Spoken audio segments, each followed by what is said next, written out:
First of all మీకు congratulations Filmfare అవార్డ్కి. Thank you. Filmfare వచ్చిన తర్వాత ఫస్ట్ మళ్ళీ ఈ ఫస్ట్ నాకు తెలిసి ఇంటర్వ్యూలు ఇవ్వడం. 1, 2. 2 is, but both the films fully had nominations and both. But yeah, they gave me for one film. Yeah. Yes. Yeah. So మీరే కాకుండా శ్రీకాంత్ గారికి వచ్చింది, ఆ తర్వాత శౌర్యకి వచ్చింది, తర్వాత దసరాకు ఒక 3-4 వచ్చాయి. Yeah. 6-7 వచ్చినాయి. టోటల్ 7 ఒకసారి ఎలా అనిపించింది ఫీలింగ్? వెరీ హ్యాపీ అండి. యూఆర్ ఆల్వేస్ అంటే అవార్డ్స్ కోసం అని చేయంగానే you will be very happy for the team కదా.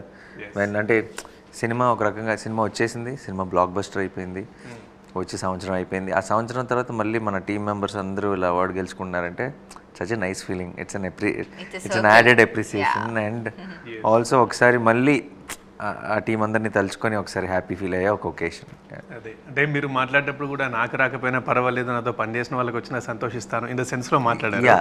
పర్వాలేదు, బట్ మీకు వచ్చింది, మీతో పాటు ఉన్న వాళ్ళకి తీసుకొచ్చారు, దానికోసం ఎదురు చూస్తాను అని చెప్పాను.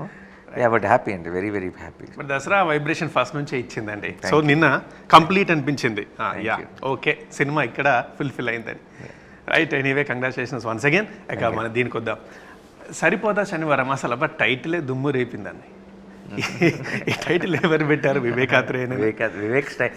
అది మీరు అడగని కూడా అడగక్కర్లేదు. ఆ టైటిల్ స్టైల్ చూస్తేనే వివేక్ పెట్టడం అర్థమైపోతుంది. అది ఫస్ట్ వచ్చినప్పుడు ఆ టైటిల్, ఆ తర్వాత దాని కింద మీ పిక్స్ కూడా, పోస్టర్ కూడా. చిన్నప్పుడు ఏదో ఈ మధుబాబు చిన్న చిన్న సీరియల్స్ ఉండేవి, షాడో నవల, ఇలా ఒక ప్యాకెట్ నవల్స్ ఉండేవి కదా, కవర్ పేజ్ లో కవర్ పేజ్ ఉంటాయి. వెంటనే అవి స్ట్రైక్ అయిపోయింది. ఏం టేస్ట్ రా director the. Story telling books లాగా ఉంది కదా టైటిల్. క్రైమ్ స్టోరీస్ ఉండేవి. ఎవరు ఫస్ట్ నాకు అది పేరు కూడా చెప్పడానికి టంగ్ ట్విస్టర్ లాగా ఉంది.